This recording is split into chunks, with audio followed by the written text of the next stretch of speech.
Is Koenigsegg making a track-only supercar, AK? I was thinking about that this morning. Maybe they are. We'll see. Details on Aston Martin's new DB11 and a bunch of other stuff in their lineup, new stuff. Geiger gives more to the new Corvette Z06, and Caddy's like, the XT5 Crossover is coming soon. Of course it is. Plus we have your FLD question of the day. Hey everybody, I'm Derek D, and you are watching Fastlane Daily. Just an old school regular intro.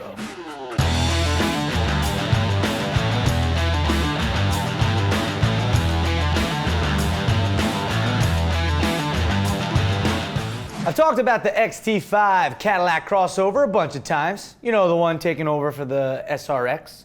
Well, they announced plans to introduce the new XT5 at the Dubai Motor Show in November. Thanks to some early spy shots, we could see the XT5 will have styling taken from the CT6 sedan that we saw at the most recent New York Auto Show, with a little, I guess you could say, Escalade-ness peppered in. Meaning a sharp design, big grille, thin headlights, and a sloping roof. Power should come from a turbocharged 2-liter 4-cylinder that shells out about 265 horsepower, but a naturally aspirated 3.6-liter V6 may also be offered with 335 horsepower, which is pretty nice. Mm-hmm.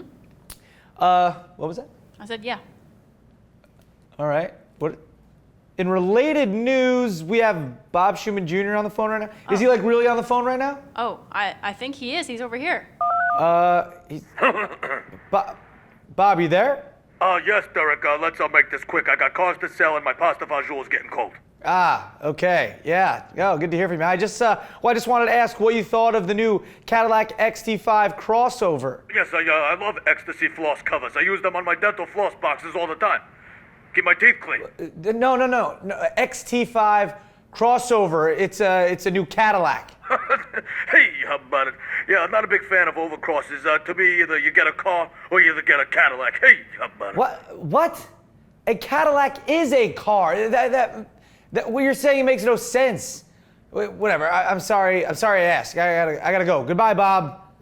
Okay, later, Derek. And remember, I'm better than you. Hey, how about it? Jeez. Yeah. What do you say? Ecstasy floss covers? I mean, what is this guy?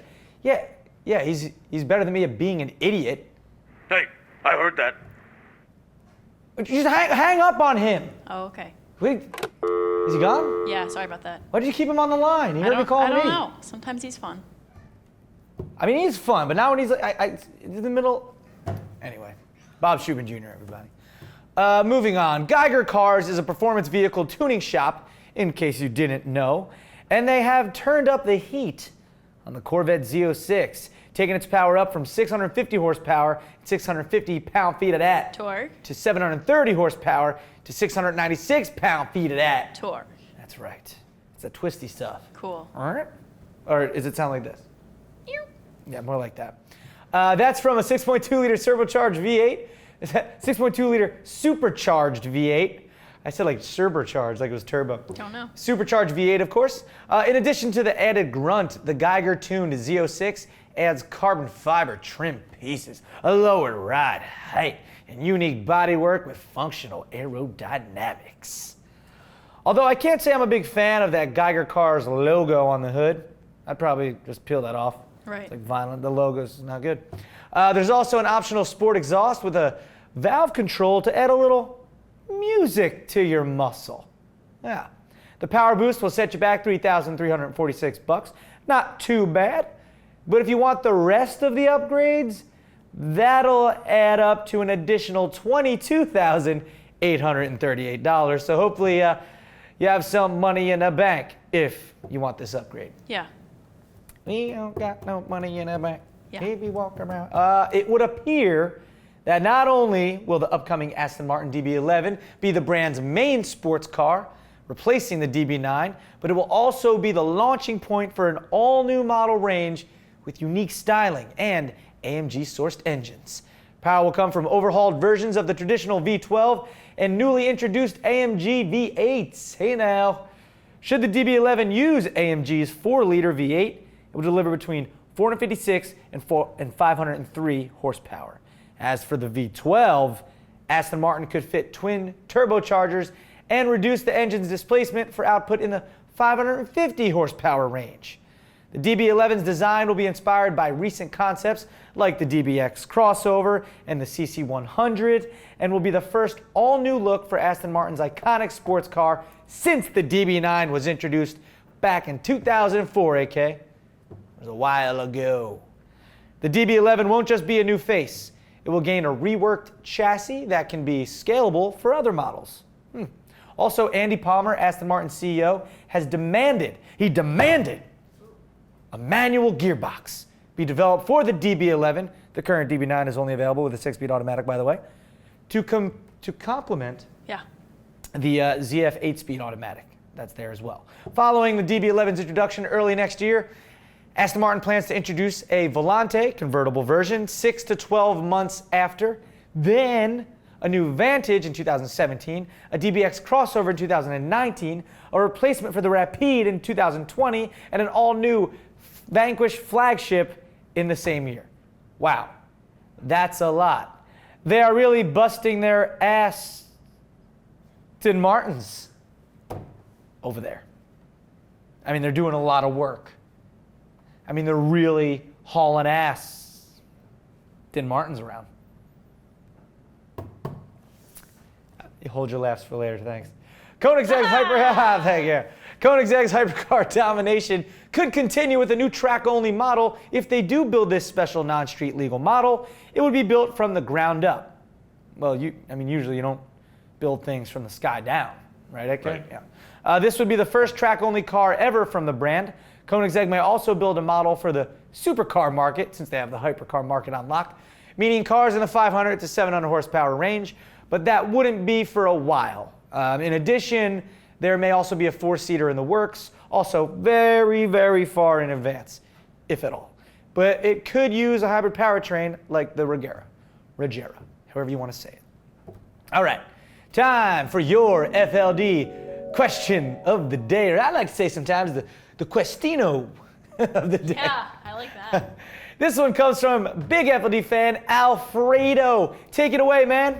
Hey Fastlane Daily crew, my name is Alfredo Gray from basically down the hall. I'm a big fan of you guys. I really think you guys are really funny. I love what you do. Ah, nice. Yeah, Alfredo here said he was going to send in a Q of the D, and boom, he actually did. He actually works on the other side of this building, and about a month ago, AK and I were heading over to the elevator, and this dude stopped us and was like, "Hey, are you Derek D from Fastlane Daily?"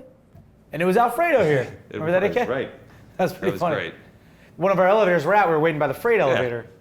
Yeah, it was weird. He was like, "Oh, I just thought that was like where your offices were located." Big fan of the show. Yeah, big fan. So we appreciate that. So Alfredo, what is your question? My FLDQ of the D is for the entire team. What is your all-time favorite Corvette? Ah, all right. That is a good question. He asked, what is your all-time favorite Corvette? Now, this is kind of a tough question. There's so many nice Corvettes. So many have been made, nice Corvettes have been made since 1953.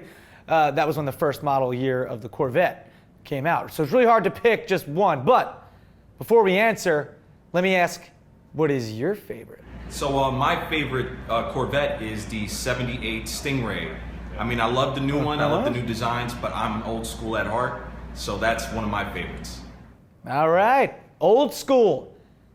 I feel you. A 1978 Corvette Stingray, not a bad choice. That's right in my wheelhouse, as well. I mean, I always loved the Corvettes of the 70s. They had that awesome swooping look with the long hood and the wheel arches, almost like a wave. Like the car kind of does this, which you actually find again on car designs nowadays. In the mid to late 80s and early 90s, the Corvettes were kind of too straight and flat for me, and that was kind of said to be the worst Corvettes, if you will. Don't get me wrong, if someone gave me one, I'd rock it, but not the best years for the Vet. Since I'm the host of the show, I'm gonna cheat a little bit here and give you my 3 favorites. It's too hard. It's like asking your favorite movie or something. Give me a red 1975 Corvette Stingray with the T-tops. Thank you. Then I want a black C6 Corvette Grand Sport. Always love the C6s in black. They just look mean. I mean, look at that profile. It's like, yo, don't mess. I'm a C6, bitch. That's what it's saying. And then I want a brand new white C7 Corvette Z06. Bam! Deal with it. That's what I'm talking about. Yeah. Awesome choices. I don't know. It'd be tough for me to pick just one of those. AK, let me go to you. What about you? 1963 Corvette Stingray. Hardtop, split rear window, looked like a shark. It was the first model of the year of the second generation Corvette. That's right. In metallic blue, though, Ooh, Derek D. metallic blue. Yeah, it had that like split windshield on the back. Yeah, the rear Yeah, window like split. I think that was the only year they did. In '64, they discontinued it, but that Very was the unique one. look. Yeah. It did look like a shark. Yeah. Yeah, I almost forgot about the 60s Corvettes in mine. See, that might be another one. Oh, jeez. Tom, what about you? I'm going with the new one. I love the new Stingray. The new Stingray. You drove the Z06 in Yeah. black. The Z06 is great. It's powerful, but I just prefer a regular Stingray. All right. Just nothing. I'm okay with that. I'm really happy with it. Manual, of course. Yes, of course. Manual, Yep. all mine manual as well. And the Z51 package. Okay, take it. Count it. Erica. Definitely the new Z06, but in black. The new Z06 in black. I like it in black too. I think I like the C6 better in black. That's just my thing. So, there you go. Alfredo, anything else? Nah, man, nothing else. That's my question. That's my Q of the D. And big shout out to you guys. Please continue doing what you're doing. You guys are awesome. And I'll probably see you around throughout the hallway. Yeah, man, definitely. I mean, we appreciate you being a fan and working on the same floor. And you'll definitely see us in the hallway as well. And if you're wondering, his favorite pasta is not fettuccine. Okay? Sure. All right. Weigh in on Alfredo's question and send in your own. Remember, landscape mode, keep it about 30 seconds or so. Use the hashtag FLDQ of the D. You can send your own in too. Tips at FastlaneDaily.com. AK, thank you, sir. And that is going to do it for Fastlane Daily today. I'm Derek D. And for all you football fans out there, tonight starts the season, 2015 NFL season. I'm Who you stoked. liking for tonight, Derek D? I always want to see the Patriots lose. How many different songs were written about Corvettes? Was the Prince song? Red coat. That's the first one I go to. Isn't there a Corvette mentioned in I'm Blue, Dabba Dee, Dabba Die? I don't know. Yes. Oh, yeah, there is. Nice, good. You're right, there is. And a blue Corvette and everything. Yeah. But Derek, is it I'm Blue, Dabba Dee, Dabba Dee, Dabba Die, If I or if I was green, I would die? The world never knows.